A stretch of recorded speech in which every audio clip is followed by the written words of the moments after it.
Amara was working her first shift at the new job. The restaurant was inside a big old mansion, a place where rich people came for private dinners. She needed the job badly, so she was nervous and tried her best to do everything right. The other waiters had told her the new owner was a millionaire who didn't like noise or mistakes. He was quiet, serious, and didn't speak much to the staff. Amara had never seen him up close, only heard his name and stories about how he lived alone. That night, she was asked to serve drinks in the private dining room. She walked carefully, carrying the tray, looking around at the rooms, walls, and old furniture. The lights were warm but soft, and everything smelled of polished wood and expensive perfume. Then, something caught her eye. On one of the walls was a large frame.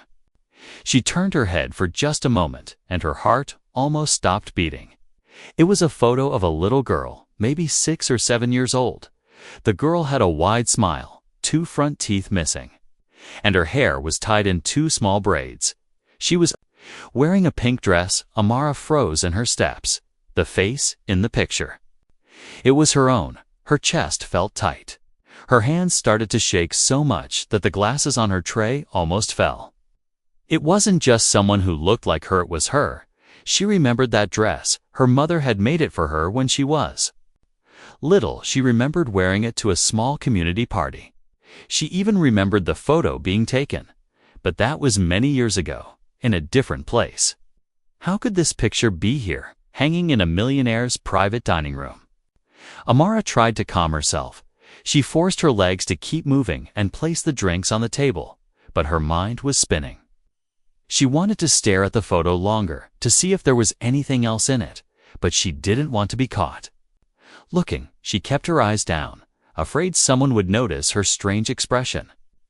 She told herself maybe it was just a coincidence. Maybe someone else had a face like hers. But deep down, she knew. The way the little girl's eyes looked, the way her smile tilted to one side, was all her. It was impossible to mistake. When she turned to leave the room, she suddenly felt someone watching her. She glanced up and saw him, the millionaire. He was sitting at the far end of the table, dressed in a dark suit. His eyes were fixed on her. His face showed no clear emotion. But there was something in his look that made her uneasy. It wasn't the normal curiosity of a stranger. It was almost like recognition. Like he already knew who she was. The air between them felt heavy, and for a moment she forgot how to breathe. She quickly looked away and stepped out into the hallway. Her hands were still shaking. She leaned against the wall for a second, trying to make sense of what had just happened. Why was her childhood picture in his house? How did he get it? Who gave it to him? She thought about her mother. Her mother had never spoken about knowing anyone rich. They had lived a simple life in a small apartment. There was no reason a millionaire should have anything to do with them. The thought made her uneasy. Her mother was gone now, and there was no one left she could ask about it. That made her feel even more alone. The photo was like a ghost from the past suddenly appearing in front of her. As the night went on, Amara kept working, but she found herself glancing toward the private room whenever she walked past. She saw the man talking quietly with a guest, but every now and then she felt his eyes following her. It gave her a strange mix of fear and curiosity. Her shift ended late, and as she was walking out, she passed the dining room one last time. The door was partly open. She peeked inside. The room was empty now, but the photos still hung there, smiling down at her like it knew something she didn't. Amara walked away quickly. But her mind refused to let go of the image. She couldn't stop thinking about the look in the man's eyes. It wasn't just a customer looking at a waitress. There had been something personal in that stare. She didn't know it yet, but that single moment, the second she saw that photo, was going to change her life completely. Amara woke up the next morning with the image of that photo still burned into her mind. She tried to tell herself it was nothing, that she was imagining things. But the memory of her missing teeth, smile, and that pink dress would not leave her. At work, she kept her head down, moving through the usual rush of breakfast service. But inside, her thoughts were pulling her back toward that strange room and the quiet, watchful man who owned it when she finally found a moment to sit in the staff break room. She tried to bring it up casually. 2 other waitresses were gossiping over coffee. She asked if they knew anything about the man who owned the mansion. One of them, a tall woman with sharp eyes, lowered her voice and said people called him Mr. Grant, but no one really knew his past. The other waitress leaned closer, whispering that he was rich from some kind of investment empire, but lived alone. Never married, never seen with family. They both laughed nervously and said he liked privacy so much that no one dared ask questions. Amara kept her face calm, but the whispers only made her more uneasy. It didn't explain why her photo was there. She wanted to ask directly, but she knew blurting it out could get her in trouble. Instead, she started to notice little things: how the staff acted nervous whenever Mr. Grant was in the room, how they never looked him in the eye for long, how his footsteps seemed slow but deliberate whenever he passed. Later that afternoon, Amara was sent upstairs to deliver fresh towels to one of the guest rooms. The hallway outside the private dining room was quiet, and for a moment she thought about sneaking in to look at the photo again. She stopped herself, telling her heart to calm down, but then she heard a muffled voice from inside. The door was slightly open. She froze, listening. Mr. Grant was on the phone. His tone was sharp but low. "She doesn't know yet, does she?" he said. A pause, and then a softer, almost dangerous, "Good. Keep it that way for now." Amara's heart thudded in her chest. The words hit her like a cold wind. She didn't know who he was talking about, but every instinct told her it might be her. She backed away quietly, making sure not to be seen. Her hands were sweaty, and her legs felt weak as she carried the towels to the guest room. All through the evening shift, she kept replaying the words in her head. "She doesn't know yet." The sentence sounded like it was hiding something big, something that connected her to him. She wondered if anyone else in the staff had heard him speak that way, or if they would even believe her. That night, when she got home to her small apartment, she sat at the kitchen table with a cup of tea she didn't drink. She pulled out an old shoebox from her closet. Inside were the few photographs she had of her childhood. Her fingers trembled as she flipped through them, and there it was, the original photo. The one in the millionaire's house. Her mother had kept it in the box all these years. Amara stared at it for a long time. She noticed the background in the picture: a park bench, sunlight on tall trees, and remembered the day it was taken. She remembered her mother laughing, telling her to sit still for just one picture. But when she tried to remember who took the photo, the memory became foggy. It wasn't her mother holding the camera. That much she was sure of. Her thoughts returned to the strange way Mr. Grant had looked at her, as though he had been waiting for something. A small voice inside her whispered that she was connected to him somehow. But she didn't know if that was good or bad. She lay awake for hours, staring at the ceiling, wondering if the truth would be something she could handle. By the time morning came, she had made up her mind. She needed answers. She couldn't keep serving food and pretending nothing was wrong. If there was a secret between her and this man, she was going to find out what it was. Amara spent the next day trying to push her curiosity aside, but it kept pulling her back like a thread she couldn't cut.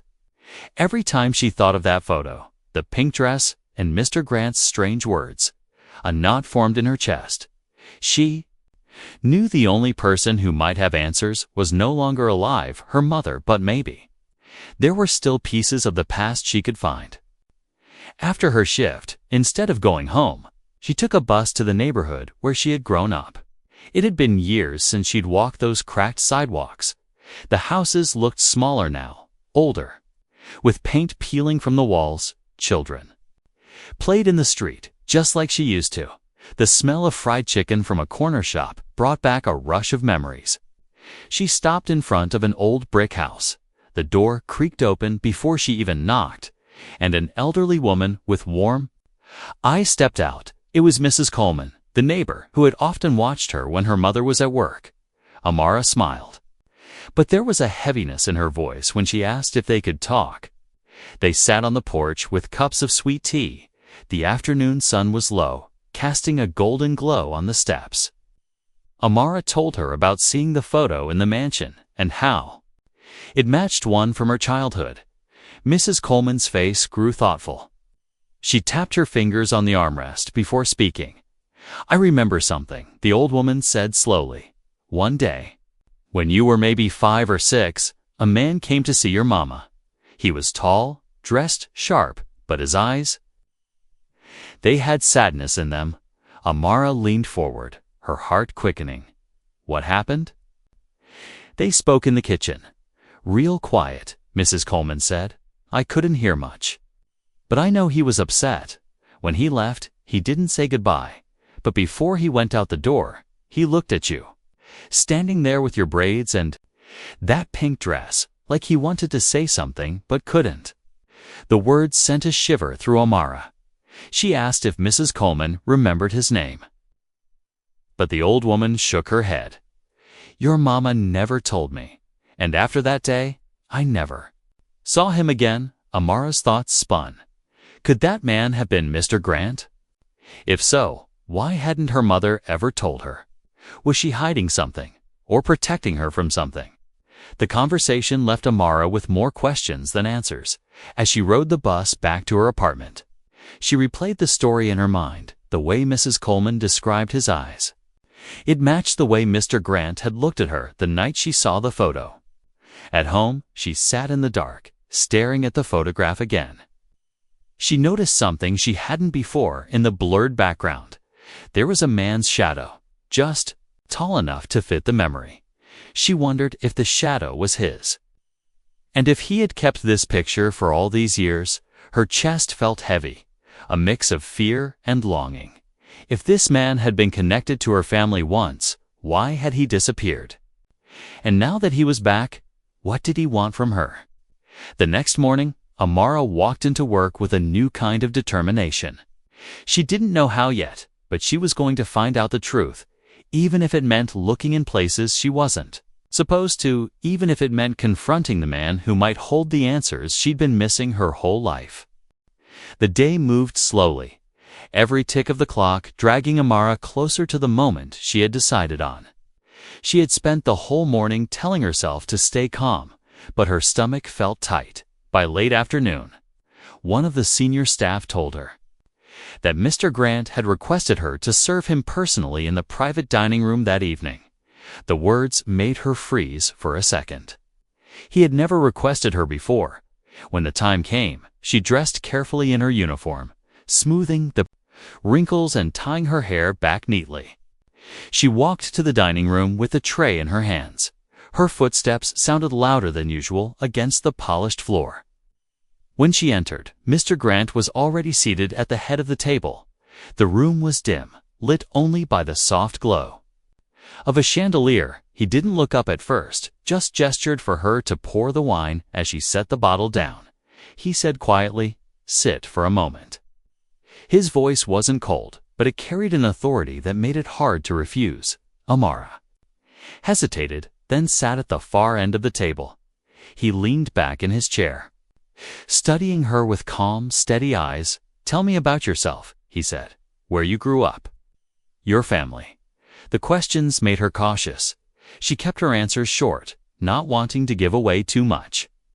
She spoke about her old neighborhood, about her mother raising her alone, about working different jobs to get by. He nodded slowly, his gaze never leaving her face. Then he said something that made her heart skip. "You look just like your mother." Back when I knew her, Amara's breath caught in her throat. The room suddenly felt smaller. She gripped the edge of the table, trying to steady her voice. "You knew my mother?" she asked. He didn't answer right away. Instead, he gave a faint smile, as if remembering something only he could see. "She was remarkable," he said softly. "Strong, stubborn, beautiful." Amara's pulse quickened. "How did you meet her?" She pressed. Mr. Grant's eyes shifted to the photo on the wall. It's the same one that had started all this. "That's a story for another time," he said, standing up. His voice was calm, but the way he ended the conversation felt deliberate, like he was holding something back. She rose too, her legs tense. "I want to know," she said firmly, but he only looked at her with that same unreadable expression and replied, "You'll find out soon enough," before walking out. Leaving her alone with the photos staring down at her, she stood there for a long moment. Staring at her younger self on the wall, the unanswered questions burned in her chest. Whatever secret Mr. Grant was keeping, it was clear he wasn't ready to give it to her freely. If she wanted the truth, she was going to have to take it. The night was quiet in the mansion. Most of the guests had gone, and the staff were busy clearing dishes and polishing glasses. Amara moved silently through the halls, her mind set on one thing: finding answers. She had no plan, only a sense that this might be her only chance. Earlier, Swear noticed where Mr. Grant kept his study, a heavy wooden door at the end of the second-floor corridor. The staff almost never went there. But tonight, while everyone was distracted, in the kitchen, she slipped away. Her footsteps barely made a sound on the thick carpet. The door was unlocked, and she eased it open. The room smelled faintly of leather and old paper. Tall bookshelves lined the walls, and a large desk sat in the middle. The light from a single lamp spilled over piles of documents, pens, and a glass of half-finished whiskey. She walked slowly toward the desk, scanning for anything that might connect her to him. One drawer was slightly ajar. She tugged it open and found neatly stacked files, invoices, and letters. Nothing unusual. But the bottom drawer was locked. Her pulse quickened. She checked the desk for a key and found one tucked beneath a leather-bound notebook. Her hands trembled as she unlocked the drawer. Inside, she found a small bundle of faded letters tied with string. On top was a birth certificate, her birth certificate. Her breath caught when she saw the father's name written in bold letters: Alexander Grant. She felt the air leave her lungs. Below the certificate were photographs. Some were of her mother, younger and smiling, holding a baby her. Others were candid shots of her playing in a park. Clearly taken from a distance, the edges of the photos were worn, as though they had been handled many times. The letters told a story she hadn't expected. Some were written by her mother, some by Mr. Grant. The early ones spoke of love, then arguments, then silence. One letter from her mother said she was leaving and couldn't stay in his world. Another, from him, begged her to return, saying he didn't even know if she was still alive. Amara's hands shook as she placed everything back in the drawer. Her chest was tight, and her thoughts raced. It was true, he was her father, the man she had been serving food to, the man who lived in this enormous house, had been part of her life without her knowing, just as she was about to close the drawer. She heard footsteps in the hall. She quickly locked it again, slid the key back under the notebook, and slipped out of the study. Her heart pounded as she hurried down the corridor. The truth was now in her hands, but she didn't know if she was ready for what it meant. Amara didn't sleep that night. She sat on the edge of her bed, staring at the birth certificate she had secretly copied onto her phone. Her fingers traced the name over and over: Alexander Grant. The reality sank in heavy and cold. The man who had been watching her so closely wasn't just some rich stranger. He was her father. By morning, her exhaustion had turned into something sharper: anger. She wanted answers, and she wanted them now. At work, she didn't wait for an opportunity to arise. She made one. When she saw him walking toward the library, she followed. "Mr. Grant," she called. Her voice was steady, but her heart was pounding hard. He stopped and turned, his face calm but curious. "Yes?" She stepped closer, looking him straight in the eyes. "I know who you are," she said. Her voice didn't shake. "You're my father," for the first time since she'd met him. His expression broke, a flicker of something shock, maybe. Pain crossed his features. He didn't deny it. He didn't even look surprised for long. Instead, he sighed and motioned for her to follow him into the empty library. Once the door was closed, he sat down, his hands clasped together. "I didn't want you to find out like this," he said quietly. "Your mother? She left before I even knew she was carrying you." Amara's chest tightened. "Why didn't you look for me?" she demanded. "I did," he said, his voice firm. "For years, I searched. When I finally found out where you were, it was too late. She had passed away. I didn't know how to approach you without scaring you away." She felt heat rising in her cheeks. "So instead, you hung my picture on your wall like some kind of trophy." His eyes softened. "That picture. It was all I had of you. I took it the day I saw you in the park. I didn't dare come close. I thought your mother wouldn't allow it." The words hit her harder than she expected. She didn't know if she wanted to believe him, but the sadness in his tone felt real. Still, the years of silence, the secrets, the fact that he had been so close yet never spoken to, all weighed heavy. "I don't know if I can forgive you," she said, her voice low. He nodded slowly. "I don't expect you to, not right away, but I want to try, if you'll let me." Amara turned away for a moment, trying to keep her emotions from spilling over. The truth had finally come out, but it didn't bring peace. It only opened more questions. She walked out without saying another word, leaving him alone in the quiet room. The next few days felt strange for Amara. Work went on as usual, serving food, clearing tables, smiling at customers, but every time she passed Mr. Grant in the hallway, she felt a weight in her chest. He didn't push her to talk, but his eyes followed her quietly, like he was waiting for the right moment. That moment came one evening, after the last guests had left. The staff were gathering their things to go home when one of the senior waiters told Amara, "Mr. Grant wants to see you in his study." Her stomach tightened. She almost said no, but curiosity pulled her in. The study was warm with the smell of wood and faint cigar smoke. He was sitting behind the large desk, but this time there were no papers in front of him, only 2 cups of tea. He gestured for her to sit. She hesitated, then took the chair across from him. "I've been thinking about what you said," he began. His voice was calm, but there was something almost nervous in the way his fingers tapped the desk. "I know I can't erase the years I wasn't there, but I can try to make things different now." Amara stayed silent, watching him carefully.